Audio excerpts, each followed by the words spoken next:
m'entendez comme il faut? C'est beau? C'est beau? Est-ce que c'est bon? OK.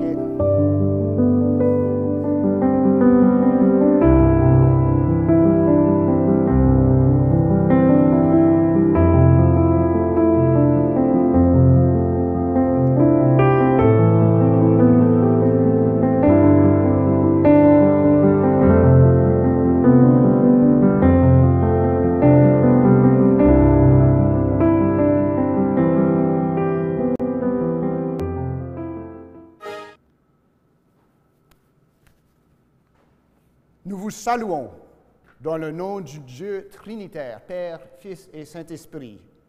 Que la grâce et la paix vous soient données de la part de Dieu le Père et de notre Seigneur Jésus-Christ, que le Père a livré pour nos péchés, afin que quiconque croit en lui ne périsse point, mais qu'il ait la vie éternelle. Aujourd'hui, comme vous pouvez le constater, nous débutons notre première phase de déconfinement par un culte en direct en ligne. Une période de transition qui va durer du dimanche 16 août, aujourd'hui, au dimanche 30 août inclusivement. En cette phase, quelques techniciens et membres des comités de déconfinement et les pasteurs des 3 églises assisteront en direct de l'Égibo au service d'adoration des 3 églises en ligne.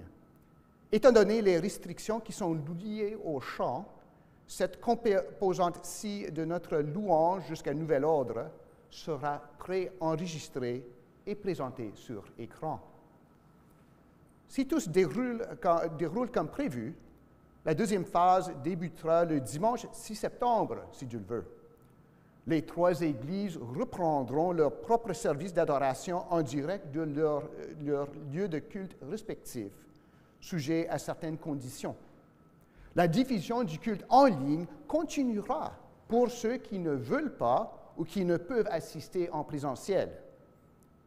Nous aimerions vous rassurer qu'au moment de commencer la deuxième phase, le 6 septembre prochain, toutes les mesures de sécurité exigées par les gouvernements et leurs agences de santé publique seront mises en place afin d'assurer un retour progressif, prudent et sécuritaire dans nos bâtiments.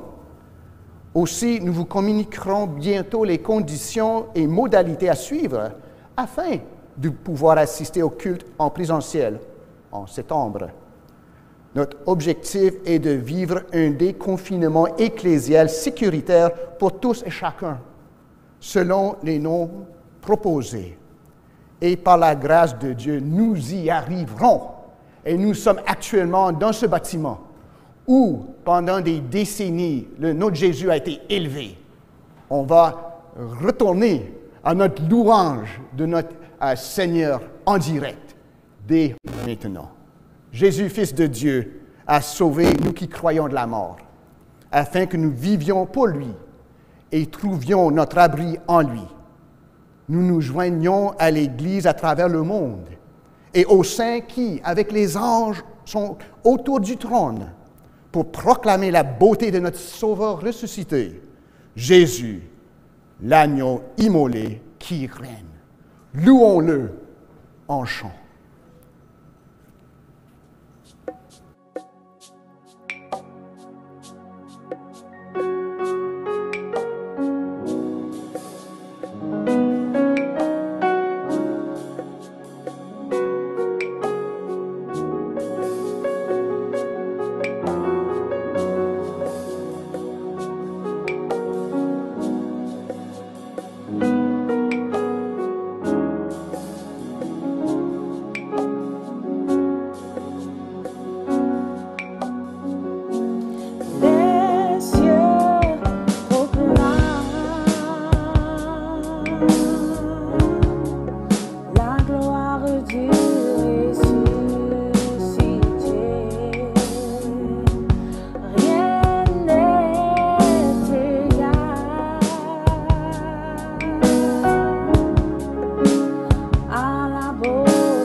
la gloire de Dieu ressuscité,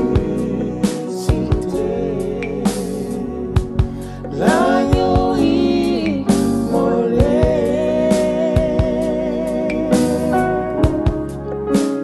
nous a rachetés pour Dieu, à jamais tu seras.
Poursuivons notre louange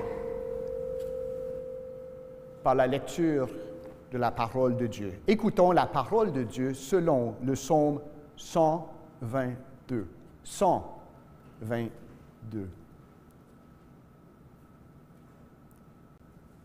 Je suis dans la joie quand on me dit « Allons à la maison de l'Éternel ». Nos pieds s'arrêtent dans tes portes, Jérusalem. Jérusalem, tu es bâtie comme une ville dont les parties sont liées ensemble. C'est là que montent les tribus de l'Éternel, selon la loi d'Israël, pour louer le nom de l'Éternel. Car là sont les trônes pour la justice, les trônes de la maison de David. Demandez la paix de Jérusalem, que ceux qui t'aiment jouissent du repos, que la paix soit dans tes murs et la tranquillité dans tes palais. À cause de mes frères et de mes amis, je désire la paix dans ton sein. À cause de la maison de l'Éternel, notre Dieu, je fais des vœux pour ton bonheur. Parole du Seigneur. Amen. Prions ensemble. Car ainsi parle le Très-Haut, dont la demeure est éternelle et dont le nom est saint. J'habite dans les lieux élevés et dans la sainteté, mais je suis avec l'homme contrit et humilié. Ô Dieu Tout-Puissant, tu connais les cœurs et les désirs des hommes. Ils ne peuvent rien te cacher. Purifie nos pensées par l'inspiration de ton Saint-Esprit, pour que nous t'aimions parfaitement et que nous soyons dignes de louer ton saint nom. Par Jésus-Christ notre Seigneur. Ô Jésus, Seigneur miséricordieux, prête l'oreille aux prières de ceux qui te supplient, et afin de pouvoir exaucer leurs désirs, rends notre demande conforme à ta volonté. Par Jésus-Christ notre Seigneur. Amen. Soit-il au temple, soit-il chez nous, nous venons ensemble dans l'Esprit, dans la maison de Dieu pour adorer le Père par le Fils. Levons notre cœur en chant, levons notre voix pour adorer notre Dieu miséricordieux. Malgré la pandémie et les mauvaises nouvelles, il nous fait plaisir de rentrer chez vous pour louer notre Dieu d'un seul cœur, en esprit et en vérité. Adorons notre Dieu. Je vais dans ta maison, je vais te rencontrer. tel que je suis abandonné.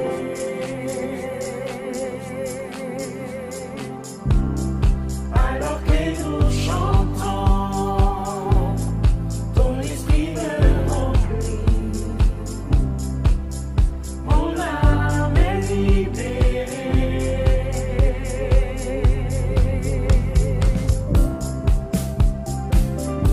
Sentez-vous libre de taper des mains avec force et assurance que Dieu seul donne.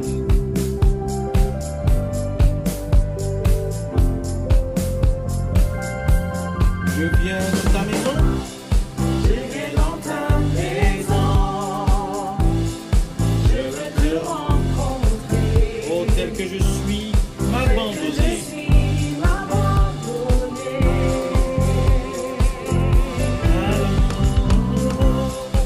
Alors que nous chantons, Mon esprit, ton esprit me remplit, mon âme, mon âme est libérée.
Dieu seul qui peut nous sauver. Il est assis sur le trône. Adorons l'agneau. Force et puissance, gloire et louange, honneur, sagesse et victoire sont à notre Dieu, au siècle des siècles, sont à notre Dieu, au siècle des siècles, sont à notre Dieu, au siècle des siècles. Amen. À notre Dieu, au siècle des siècles, sont à notre Dieu, au siècle des siècles, sont à notre Dieu, au siècle des siècles. Amen. Son sang nous a tous rachetés, unis en lui, nous sommes forts et nous déclarons force et puissance, gloire et louange, honneur, sagesse et victoire sont à notre Dieu, au siècle des siècles, sont à notre Dieu,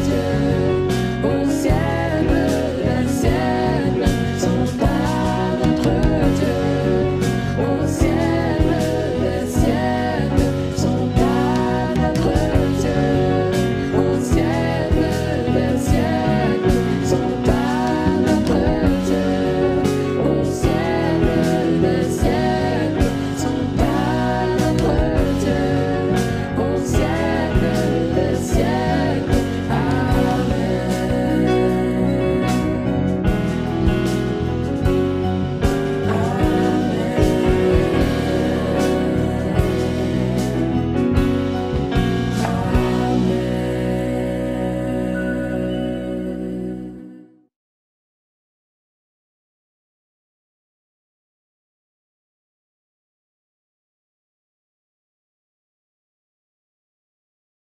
Gloire et louange à notre Dieu au siècle des siècles. Amen. Que la paix et la grâce de notre Seigneur et Sauveur Jésus-Christ soient avec vous. C'est le moment de notre culte où nous prenons le temps de souligner et de remercier le Seigneur pour vous qui célébrez votre anniversaire. Anniversaire de naissance, de mariage ou de conversion. Et remercier le Seigneur qui vous a donné l'occasion de voir une autre année et qu'il vous bénisse abondamment. Nous aimerions aussi vous inviter à consulter le site internet de votre église locale pour voir les annonces de la semaine et si vous avez des questions, de ne pas hésiter à appeler les responsables et vos leaders pour vos questions. Je vous invite également à apporter vos dîmes et offrandes comme partie intégrante de votre adoration ce matin. Si ce n'est déjà fait, visitez le site internet respectif de votre église locale après le culte à egebo.ca, emebo.org et eebo.ca pour offrir vos dons, parce que comme nous aimons le répéter, les dîmes et offrandes font partie de votre adoration. Et maintenant, nous allons en prière devant le trône de la grâce. La parole du Seigneur nous dit en Psaume 125, « Ceux qui se confient en l'Éternel sont comme la montagne de Sion. Elle ne chancelle point. Elle est affermie pour toujours. Des montagnes entourent Jérusalem. Ainsi, l'Éternel entoure son peuple dès maintenant et à jamais. Prions. Notre bon Père céleste, notre Dieu, quelle joie, quel privilège de pouvoir nous présenter devant le trône béni ce matin par les mérites de ton Fils Jésus, notre divin Sauveur et Seigneur, qui nous a sauvés et nous donne cet accès libre devant toi. Et nous venons pour apporter honneur, hommage à toi, parce que tu mérites notre adoration, tu mérites notre louange, tu mérites qu'en tout temps, nous soyons en adoration devant toi, pour le Dieu, ô combien merveilleux et grand que tu es, mais aussi pour tant de bienfaits que tu as fait dans notre vie.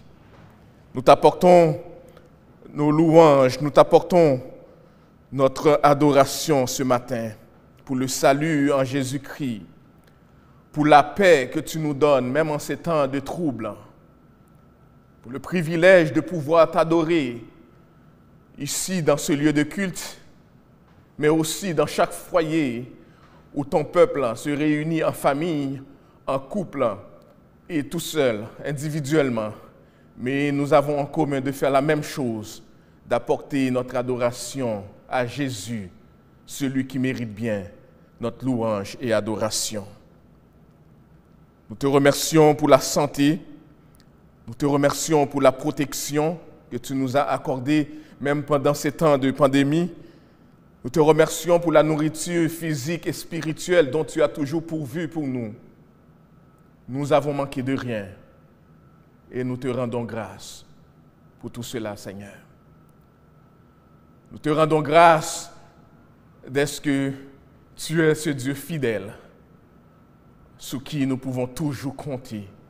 Et même lorsque nous-mêmes nous serions infidèles, toi, tu demeures fidèle parce que ta parole nous dit, tu ne peux te renier toi-même, Dieu fidèle.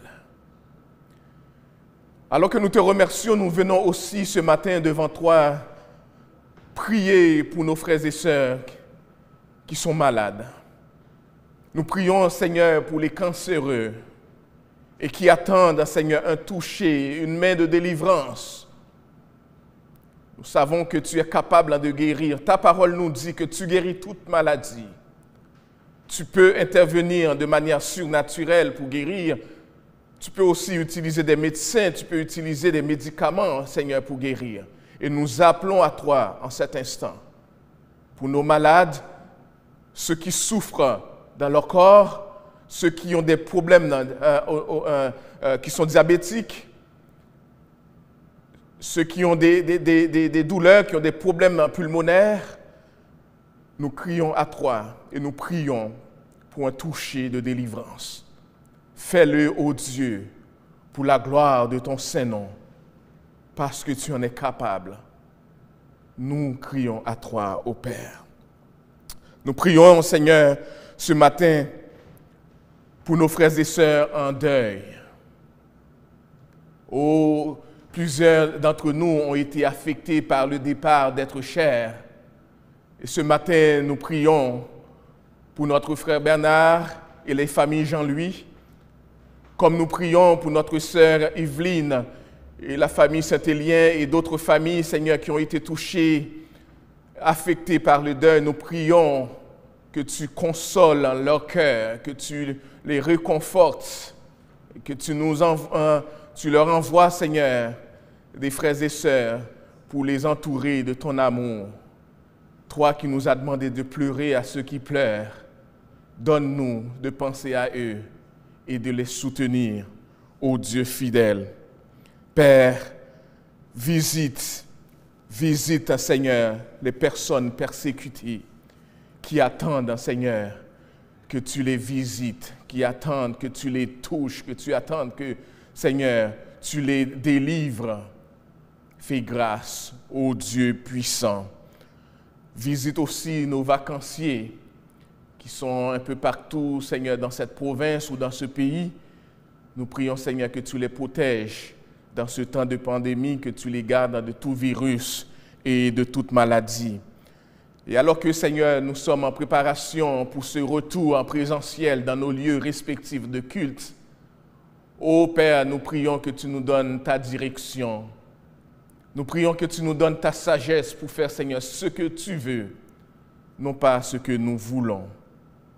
Ce matin, nous voulons prier pour les personnes, Seigneur, qui ont légitimement raison d'avoir peur de retourner dans ces lieux de culte, parce que le virus en circule encore. Et nous prions, Seigneur, que tu leur donnes, Seigneur, de savoir que si ces personnes ne sont pas prêtes, qu'ils puissent, Seigneur, se sentir libres de t'adorer, de continuer à t'adorer dans leur maison et en ligne.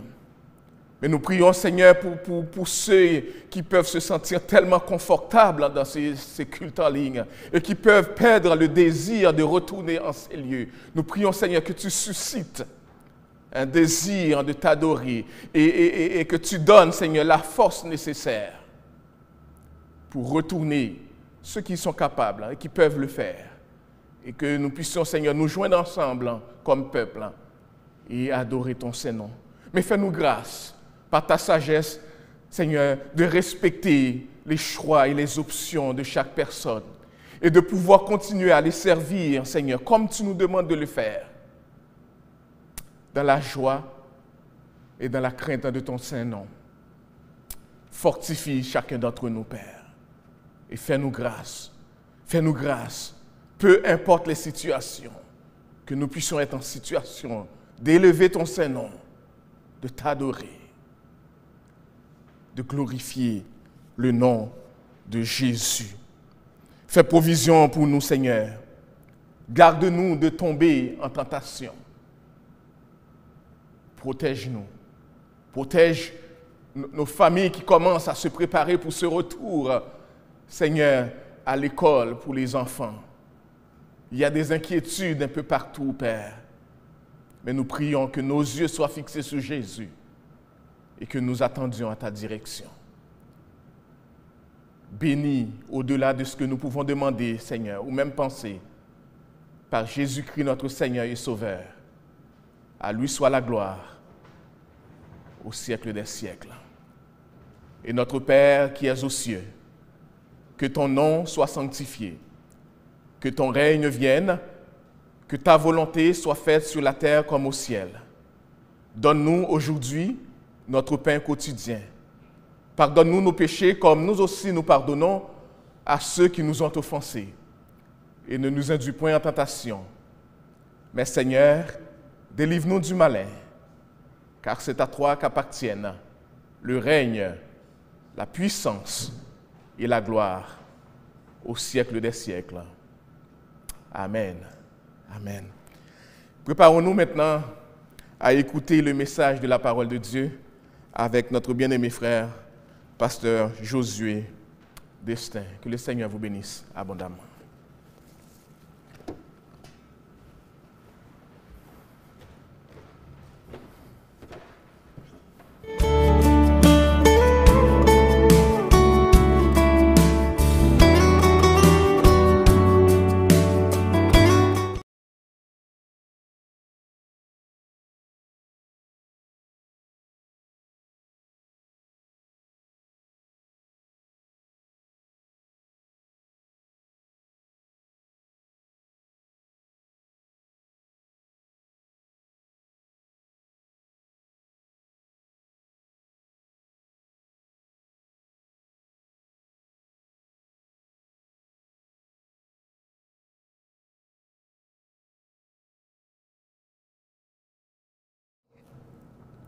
Et encore, le retour de la fonction publique vers les lieux de travail.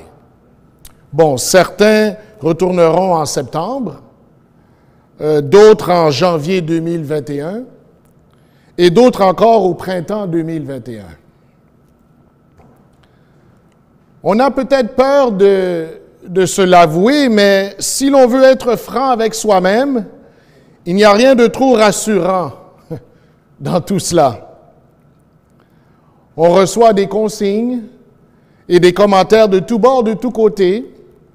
On reçoit des communiqués, mais concrètement, on demeure encore dans l'incertitude.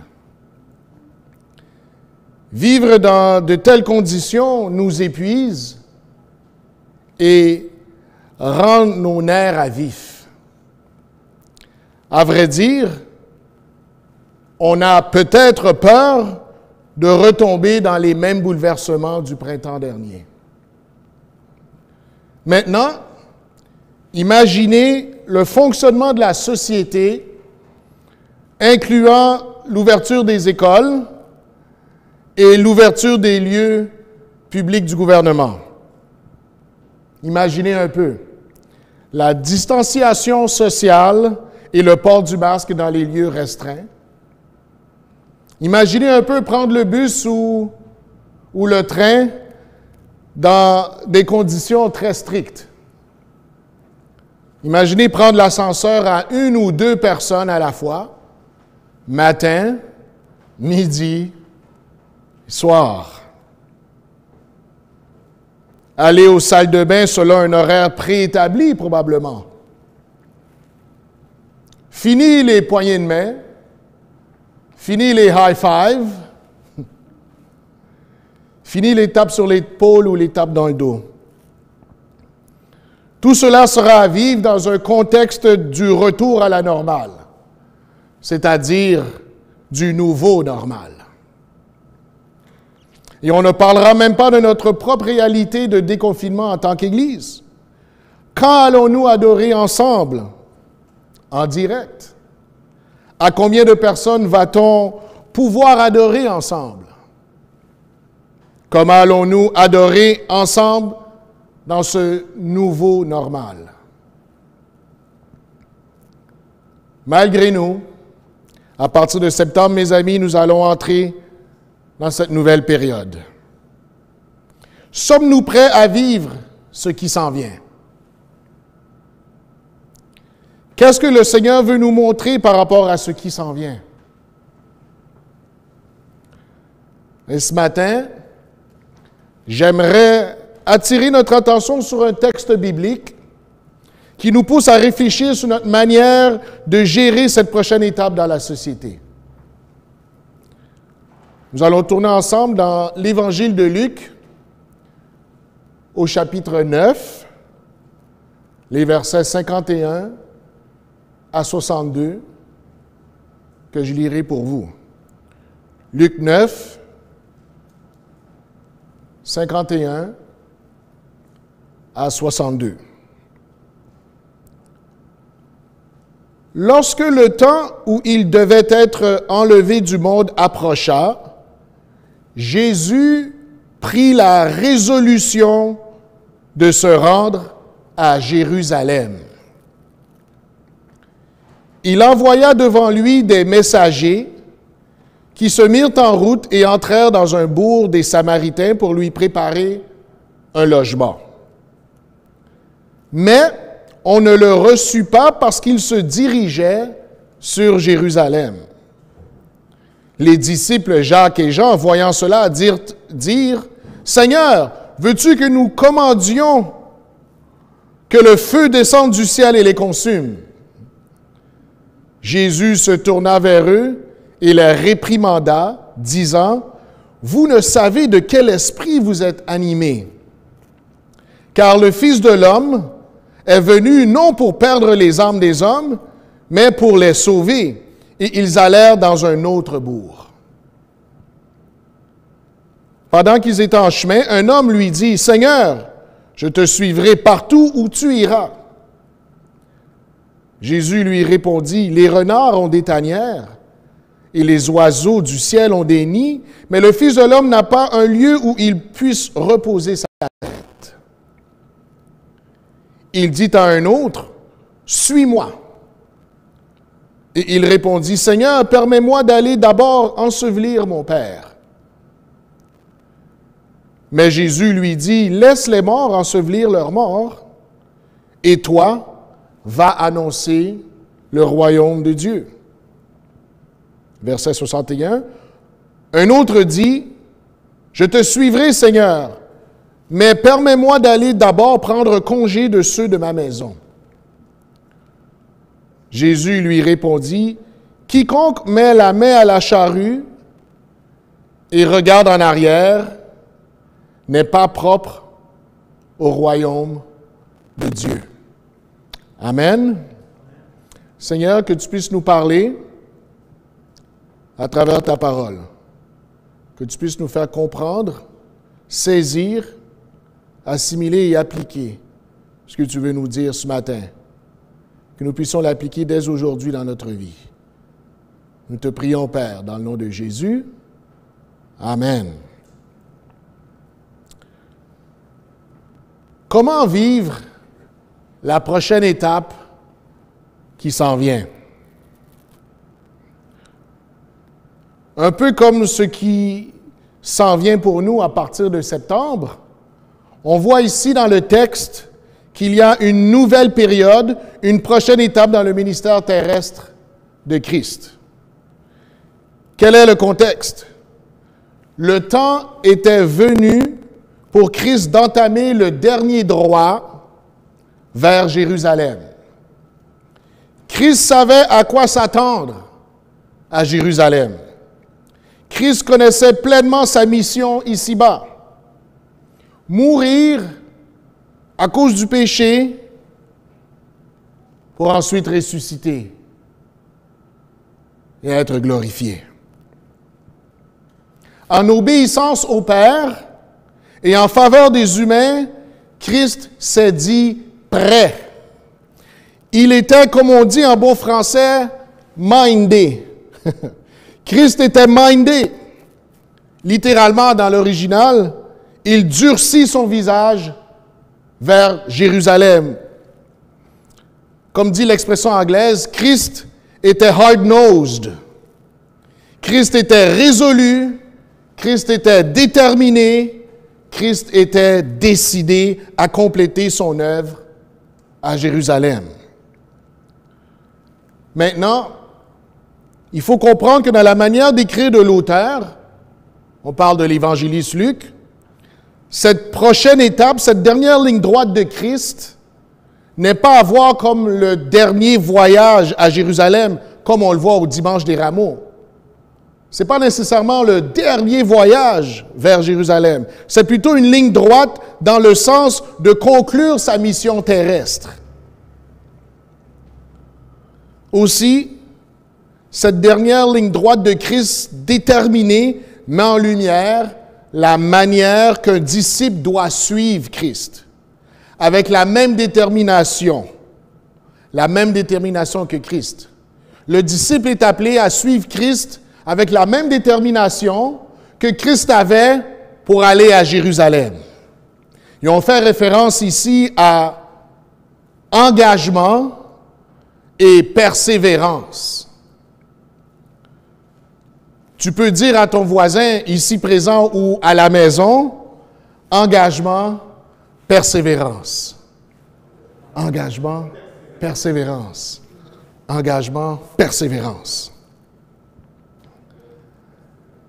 Après avoir lu le passage du jour, une phrase m'est venue en tête instantanément. Une seule phrase m'est venue en tête par rapport au passage et par rapport à ce qui s'en vient pour moi à partir de septembre. Et cette phrase est tirée de l'Évangile de Jean, chapitre 3, verset 30. « Il faut qu'il croisse et que je diminue. » Littéralement, Jésus doit devenir de plus en plus grand et moi de plus en plus petit. Et c'est une phrase que Jean-Baptiste avait dit dans le contexte d'une nouvelle étape dans son ministère et dans sa vie.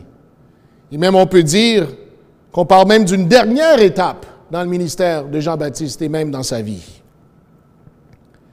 Je ne sais pas pour vous, mes amis, mais le Seigneur me fait comprendre qu'au retour des activités, qu'au retour au travail, à l'école, je devrais lui laisser plus de place, plus de latitude dans ma vie. On va étudier ensemble le passage ce matin. On va séparer le passage en 3 sections. Premièrement, l'attitude. Deuxièmement, le rejet. Et troisièmement, l'objectif. On va commencer par l'attitude. On le voit dans les versets 51 à 56. Jésus commençait à fixer son regard sur Jérusalem. Jésus et les 12 quittaient la Galilée pour un voyage itinérant vers la Judée. Et entre la Galilée et la Judée, il y a la Samarie. Jésus et les 12 cherchaient en Samarie de l'hospitalité qui leur était due, parce que les voyageurs qui voyageaient à cette époque et dans ces contrées devaient recevoir l'hospitalité lorsque la nuit tombait. Donc, ils n'avaient pas peur de s'arrêter à l'endroit où ils étaient au coucher du soleil pour trouver une place où se reposer et même faire reposer leurs bêtes.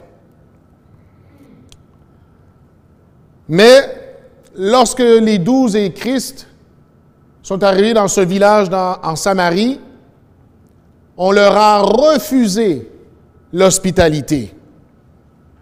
Et là, les frères Jean et Jacques, dans un excès de colère, ont voulu maudire le village.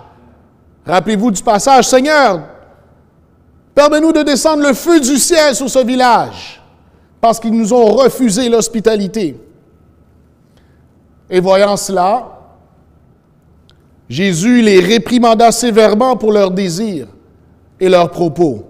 Il leur dit, « Votre attitude ne va pas avec votre mission en qualité de disciple du Messie. Vous me suivez, mais votre attitude ne va pas avec le plan de Dieu. Moi, je vais à Jérusalem, non pour condamner les humains, mais pour les sauver. Ce que vous dites et ce que vous voulez faire est contraire à ma mission. » Vous savez, si on veut être franc avec soi-même, parfois et même souvent, notre propre attitude est un obstacle dans notre cheminement de foi. Mais on reviendra là-dessus un peu plus tard. Passons au deuxième point. Le rejet. On voit le rejet dans les versets 57 et 58.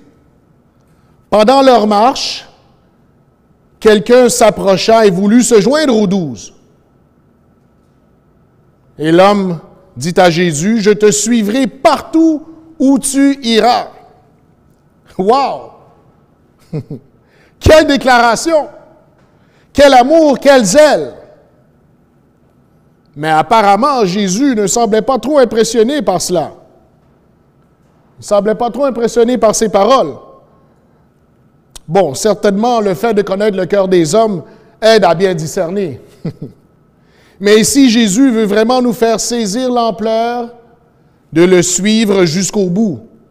Jésus veut faire comprendre qu'il faut bien réfléchir avant de prendre une telle décision.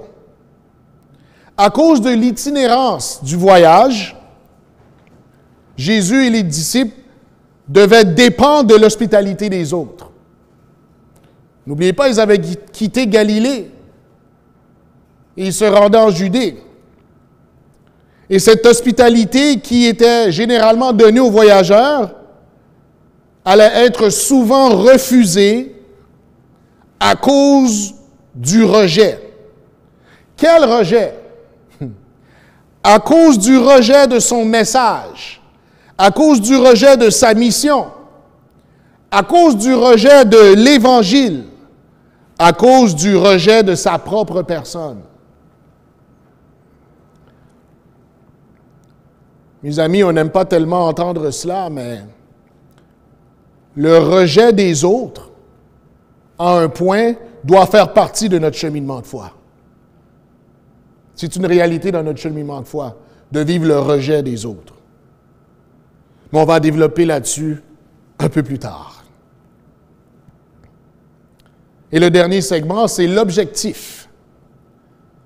On le voit dans les derniers versets, à savoir versets 59 à 62. Jésus, profitant de cet même élan, dit à un autre homme qui n'était pas loin, « Toi, suis-moi. » Et l'homme de répondre, « Permets-moi avant de partir, Seigneur, d'aller enterrer mon père. » Et ici, l'homme emploie une expression connue dans la société d'alors. En fait, ce qu'il dit, c'est « Attends, Seigneur, que je reçoive la part de mon héritage, après, je pourrai te suivre. » Et les propos de Jésus deviennent de plus en plus pointilleux et difficiles à assimiler, pour ne pas dire difficiles à accepter. C'est comme si Jésus dit à l'homme, dans nos propres mots, que cette affaire d'héritage se règle d'elle-même. N'investis pas trop de temps, n'attends pas la mort de ton père. Parce quand on lit le texte, on pense que le père est mort. Mais non, c'est dans le fond, lui, il attend que son père meure pour avoir son héritage. Il dit, Seigneur, j'aimerais avoir un peu d'argent avant de partir avec toi. Et c'est normal, l'héritage qui doit me revenir, ça va se faire. Donc, attends un peu, je ne sais pas combien de temps, combien d'années, mais attends un peu, puis une fois que j'aurai mon héritage, là, je serai prêt à partir. Et là, Jésus lui dit, dans nos propres mots, laisse ce bas monde s'occuper des affaires qui le concernent. Toi, occupe-toi des affaires qui concernent le royaume de Dieu. Les affaires de Dieu ont prépondérance sur les affaires des hommes.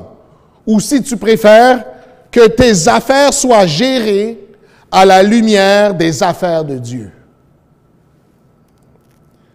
Et toujours dans ce même épisode, un autre s'approche de Jésus pour lui dire, « Seigneur, je vais te suivre, mais avant, laisse-moi faire mes adieux à ma famille. » Requête raisonnable, non? Oui. Vraiment?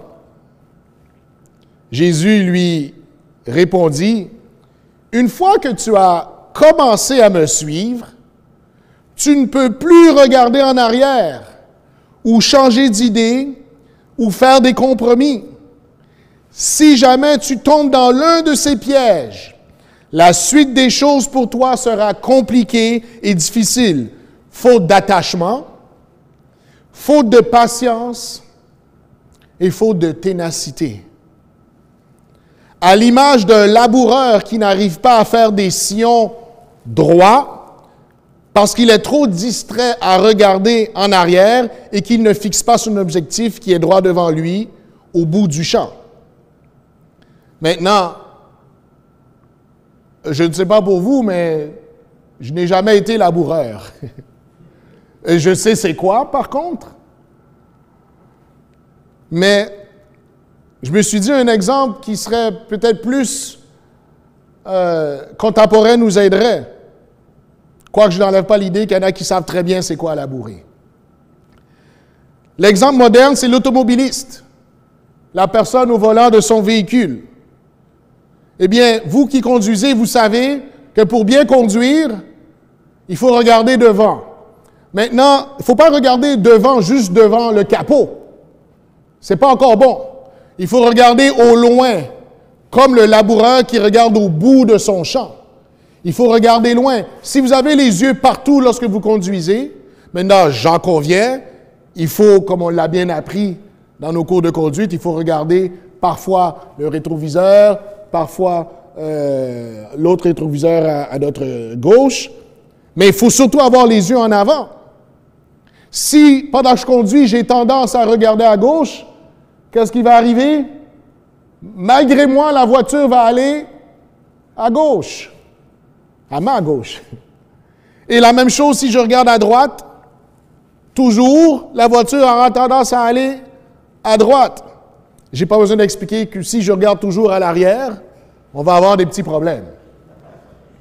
Donc, comme cette analogie ici de l'automobiliste, comme le laboureur, il faut regarder en avant, il ne faut pas être distrait. Le disciple de Christ doit regarder droit devant lui, sans distraction. Parfois et même souvent, on remet à plus tard les affaires de Dieu, comme si le temps nous appartenait. Or, 2020 nous montre clairement que le temps ne nous appartient pas. Et encore, on ne marche pas toujours en fixant l'objectif. On ne marche pas toujours en fixant l'objectif que le Seigneur a mis dans notre cœur et a mis au-devant de nous. Mais on reviendra là-dessus très bientôt. Comment aligner le passage du jour avec ce qui s'en vient pour nous à partir de septembre? Comment les juxtaposer ensemble? En qualité de disciples de Jésus-Christ, on a l'opportunité de laisser Christ prendre de plus en plus de place dans notre vie.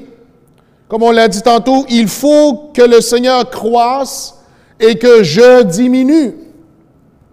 Le Seigneur nous donne une excellente occasion de grandir dans la foi au travers de ce qui s'en vient à partir de septembre. À partir de la nouvelle réalité de septembre, le Seigneur nous donne l'occasion d'apprendre à fixer nos regards sur lui de la même façon que Christ a fixé ses regards sur Jérusalem. Et qu'est-ce qui nous attend à partir de septembre? Qu'est-ce qui t'attend? Des collègues de travail inquiets face à la manière de gérer la scolarité de leur enfant. Oui, c'est ce qui nous attend. Des collègues qui auront peur de tomber malades. Oui, c'est ce qui nous attend.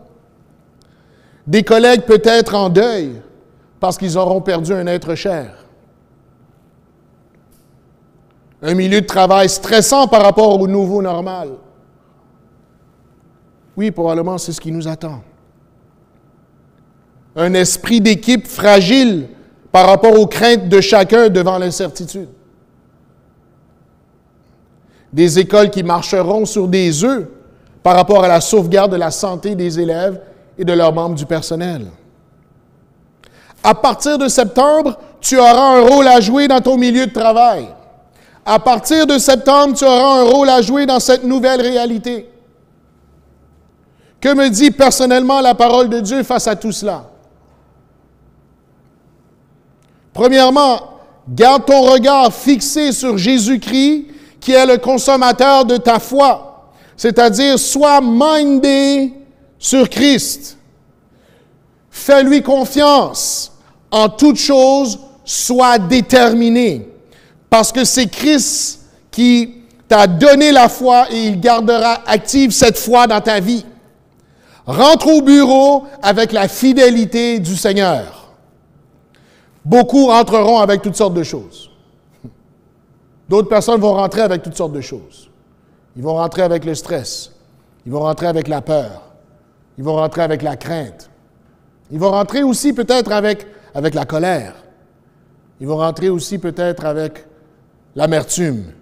Toi, rentre au bureau avec la fidélité de ton Dieu. Deuxièmement, tout commence par ton attitude. On sait bien, l'être précède le faire. Prépare ton cœur avant d'entrer en septembre. Demande au Seigneur la force. Demande au Seigneur le courage. Demande au Seigneur le calme, la sécurité, c'est-à-dire la paix. Trop souvent, c'est notre attitude qui bloque notre croissance dans notre marche de vie chrétienne. À l'image de Jean et Jacques, dans un excès de colère parce qu'on ne leur a pas donné l'hospitalité dans ce village samaritain, ils ont osé dire, « Seigneur, on va faire tomber le feu du ciel sur ces gens. »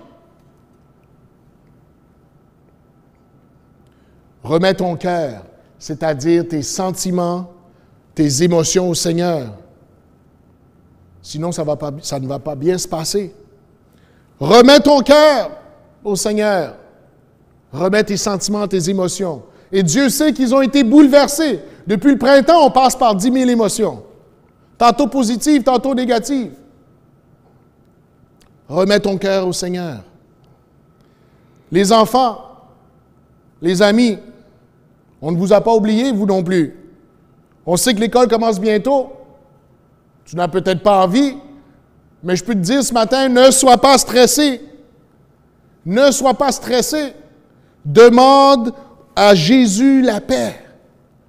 Parce que tu peux être dans une classe où il y a des gens qui seront stressés. Des gens qui diront, on ne sait pas quoi faire, oh, ça ne marche pas, c'est trop. Toi, demande au Seigneur la paix. Attends pas le mois de septembre, la veille d'aller à l'école. Demande déjà la paix du Seigneur maintenant. Prie le Seigneur, demande-lui la paix. Les enseignants, les enseignantes, les éducateurs, les éducatrices, les membres du personnel, rentrez à l'école avec la force du Seigneur. Comme ceux et celles qui retourneront au gouvernement, il y a des gens qui vont retourner avec toutes sortes de choses. Ils vont emmener avec eux tout un bagage, au risque de me répéter, la colère, l'amertume, la peur. Vous rentrez avec la force du Seigneur. Vos classes, les élèves auront besoin de vous. Vous aurez un rôle à jouer. Préparez déjà votre attitude. Rentrez avec la force du Seigneur. Troisièmement, lorsque tu es mindé sur Christ, lorsque tu es décidé, tu es très conscient de ce que le Seigneur veut de toi. Ah oui, le Seigneur ne te laisse pas dans l'ignorance. Jésus veut que tu sois son représentant là où il t'a placé. Et c'est ce qui est particulier à chacun. Christ veut que tu sois lumière. Maintenant, je ne peux pas le savoir pour vous, vous ne pouvez pas le savoir pour moi, mais le Seigneur le dira à chacun chacune son rôle, à chacun, chacune sa mission, à chacun, chacune son influence pour le Seigneur. Peut-être que le Seigneur va te mettre à cœur, et c'est peut-être déjà fait, de prier pour ton équipe immédiate. Prier pour ton groupe au travail. Peut-être que le Seigneur te met à cœur d'être une oreille pour quelqu'un. Il y a peut-être quelqu'un qui va rentrer au bureau avec tout un bagage, et c'est toi que le Seigneur a choisi pour que tu puisses l'écouter. Maintenant, écoutez cette personne qui va ouvrir un dialogue, qui va éventuellement emmener à Christ. Peut-être que c'est toi cette personne. Peut-être que le Seigneur t'a choisi pour amener une parole de sagesse tirée des Écritures. Chaque jour, le Seigneur voudra que tu donnes une parole de sagesse dans ton équipe, dans ta classe. Peut-être que le Seigneur voudra que tu donnes ton témoignage à quelqu'un. On ne sait pas. Maintenant, je ne parle pas du témoignage lorsque tu es venu au Seigneur, quoique je ne l'exclus pas non plus. Mais je parle d'un témoignage de qu'est-ce que tu as vécu avec le Seigneur depuis le printemps dernier? Qu'est-ce que tu as vécu avec le Seigneur depuis le printemps dernier, en ce temps de pandémie? Mes amis, si je veux parler pour moi ce matin, le Seigneur me donne quelque chose de clair à faire à partir de septembre. Et c'est quelque chose qui touche mon équipe immédiate. Et c'est quelque chose que mon équipe a besoin. Et c'est très fort dans mon cœur, ça brûle. Et c'est ce que le Seigneur veut de moi en particulier cette année. Parce que cette année n'est pas une année comme les autres. Le retour des vacances n'est pas comme les autres. Et je suis mindé à faire ce que le Seigneur me demande. Un peu comme Christ était mindé à aller à Jérusalem. Il n'allait pas changer d'idée. Quatrièmement, sache que lorsque tu es déterminé pour le Seigneur, sache que lorsque tu es mindé pour le Seigneur, tu dois t'attendre, tôt ou tard, à te mettre des personnes à dos. Tu dois t'attendre, tôt ou tard, à être rejeté par certaines personnes. Ils vont soit te rejeter en direct, ou ils vont te rejeter dans le dos. Mais ils vont te rejeter quand même. Ton attitude, ton comportement, ton influence va rendre certaines personnes mal à l'aise. Et c'est la réalité du combat spirituel, mes amis.